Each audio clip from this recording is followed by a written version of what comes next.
ವಲ್ಲಹಳ್ಳಿಯಲ್ಲಿ ಸಮುದಾಯ ಭವನ ಕಟ್ಟಿ ಆಗಲೇ ಒಂದು 6-7 ತಿಂಗಳಾಗಿತ್ತು. ಕಾರ್ಯಕ್ರಮ ಮಾಡೋಕ್ಕೆ ಸುಮ್ಮನೆ ಹೂವು ಹಬ್ಬಿಸಿ ಕಟ್ಟೆ ಜಾಗ ಅದು ಇದು ಅಂತ ಇದ್ರು.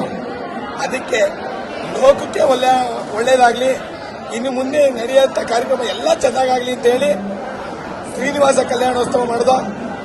ಸಾವಿರಾರು ಜನ ನಿನ್ನೆಯಿಂದ ಇಲ್ಲಿ ಸೇರ್ತಾ ಇರೋದು. ಇನ್ನು ಯಾವುದೇ ವಿಘ್ನ ಇದ್ರೂ ತೊಳೆದು ಎಲ್ಲ ಶುಭವಾಗಲಿ ಅಂತೇಳಿ ನಾವು ಲೋಕ ಕಲ್ಯಾಣ ಹಾಗೂ ಊರಿಗೆ ಎಲ್ಲರಿಗೂ ಒಳ್ಳೇದಾಗಲಿ ಅಂತ ಲೋಕ ಕಲ್ಯಾಣ ಮಾಡಿದೋ. ನಮ್ಮದು 56ನೇ ವರ್ಷದ ಹುಟ್ಟುಹಬ್ಬದವರು ಸಹ ನಾನು ಒಬ್ಬನೇ ಮಾಡ್ಕೊಂಡ್ರೆ ನನ್ನ ಸಂಸಾರಕ್ಕೆ ಮಾಡ್ಕೊಂಡ್ರೆ ಏನು ಪ್ರಯೋಜನ ಇಲ್ಲ. ನಮ್ಮ ತಂದೆಯವರು ಹುಟ್ಟಿದ್ದು ರೈಲ್ವೆ ಗೋನಲ್ಲಿ, ಅವ್ರ ಮಕ್ಕಳಾಗಿ ನಾವು ಏನಾದ್ರು ಸಾಧನೆ ಇರಬೇಕು ಅಂತ ಹೇಳಿ ಇವತ್ತು ಈ ಮಕ್ಕಳಿಗೆ ಒಂದು ಪ್ರತಿಭಾ ಪುರಸ್ಕಾರವನ್ನು ಮಾಡಿ ವಲ್ಲಹಳ್ಳಿ ಹಾಗೂ ಅರ್ಜಿಮಠಲ್ಲಿ 80% ತಗೊಂಡ್ರೆ ಮೇಲೆ ಮಕ್ಕಳಿಗೆ ಮಾಡಿದ್ದು.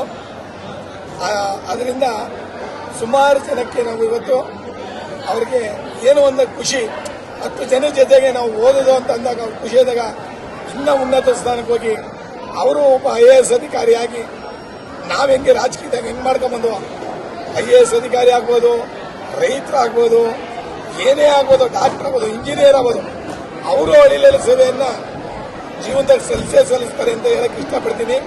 ಯಾಕಂದ್ರೆ ನಾವು ನಮಗೆ ಹುಡುಗರಿಗೆ ಕಾಲಕ್ಷೇಪ ಕೊಟ್ಟರೆ ಅದನ್ನೇ ಕಾಯ್ತಾ ಇರುವ ನಾವು. ಅದೇ ರೀತಿ ಅದನ್ನ ಇವತ್ತು ನಾವು ಬರೀ 2,000 ಕೊಟ್ಟಿರ್ಬೋದು, ಅದು ನಮಗೆ ಮಕ್ಕಳಿಗೆ ಏನೋ ಒಂದು 2 ಲಕ್ಷ ಕೊಟ್ಟುವಷ್ಟು ಬೆಲೆ ಇರ್ತದೆ.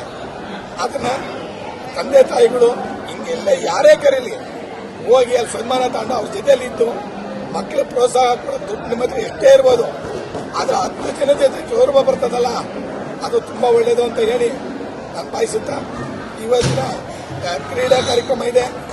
ಆಮೇಲೆ ಆಟೋ ಗಂಗಾಧರನ್ ಅವರು ಇವತ್ತು ನಮಗೆ ಅವ್ರಿಗೂ 56,000 ಹಣವನ್ನು ನಾವು ಕೊಡ್ತಾ ಇದ್ದೀವಿ. ಮಕ್ಕಳಿಗೂ ಸಹ 8 ಟೀಮು ಮಹಿಳಾ ಟೀಮ್ ಬಂದಿದೆ ಇವತ್ತು. ಅವರು ರಾತ್ರಿ 8 ಗಂಟೆವರೆಗೂ ಕಬಡ್ಡಿ ಹಾಗೂ ಪುರುಷರು ಬಂದಿದ್ದಾರೆ. ಇಂಡೋರು ನೋಡಿ, ಈ ಕಾರ್ಯಕ್ರಮ ಇದರೊಳಗೇನೆ ಮ್ಯಾಟ್ 4 ಲಕ್ಷ ರೂಪಾಯಿ ಆಯ್ತು ಆ ಮ್ಯಾಟ್ಗೆ. ಯಾಕಂದ್ರೆ ಹುಡುಗರು ಬರೀ ಮೊಬೈಲ್ ಹಿಂದೆ ಹೋಗ್ತಾರೆ, ಆ ಮೊಬೈಲ್ ಹಿಂದೆ ಹೋಗಬಾರ್ದು, ಓದೋದ್ರಲ್ಲಿ ಸ್ಪೋರ್ಟ್ಸ್ ಅಲ್ಲಿ ಇರಬೇಕು ಅಂತ ಹೇಳಿ ಇವತ್ತೇ ಅದನ್ನ ಮ್ಯಾಟ್ ತಂದು ಇದೇ ಜಾಗದಲ್ಲಿ ಡೈಲಿ ಅವರು ಪ್ರಾಕ್ಟೀಸ್ ಮಾಡಿ ನ್ಯಾಷನಲ್ ಲೆವೆಲ್ಗೆ ಅವರು ಹೋಗ್ಲಿ ಅಂತ ಹೇಳಿ ಹಾರೈಸ್ತಾ ಸ್ಟೇಟ್ ಲೆವೆಲ್ಗೆ ಆಗಲೇ ಆಲ್ರೆಡಿ ಊರಿಂದ 2 ಹೋಗಿದ್ದಾರೆ. ಇನ್ನು ಇಂಟರ್ನ್ಯಾಷನಲ್ ಲೆವೆಲ್ಗೆ ಹೋಗ್ಲಿ ಅಂತ ಹೇಳಿ ಭಗವಂತ ಬೈಲಾಂಜನೇಯ ಸ್ವಾಮಿಯಲ್ಲಿ ಬೇಡ್ಕೊಂತ, ಶನೇಶ್ವರನಲ್ಲಿ ಬೇಡ್ಕೊಂತ, ಮಲ್ಲಿಕಾರ್ಜುನ ಸ್ವಾಮಿಯಲ್ಲಿ ಬೇಡ್ಕೊಂತ, ಎಲ್ಲ ದೇವರುಗಳು ಬೇಡ್ಕೊಂತ ಒಳ್ಳೇದಾಗ್ಲಿ ಅಂತ ಹೇಳಿ ಹೇಳಕ್ ಇಷ್ಟಪಡ್ತೀನಿ.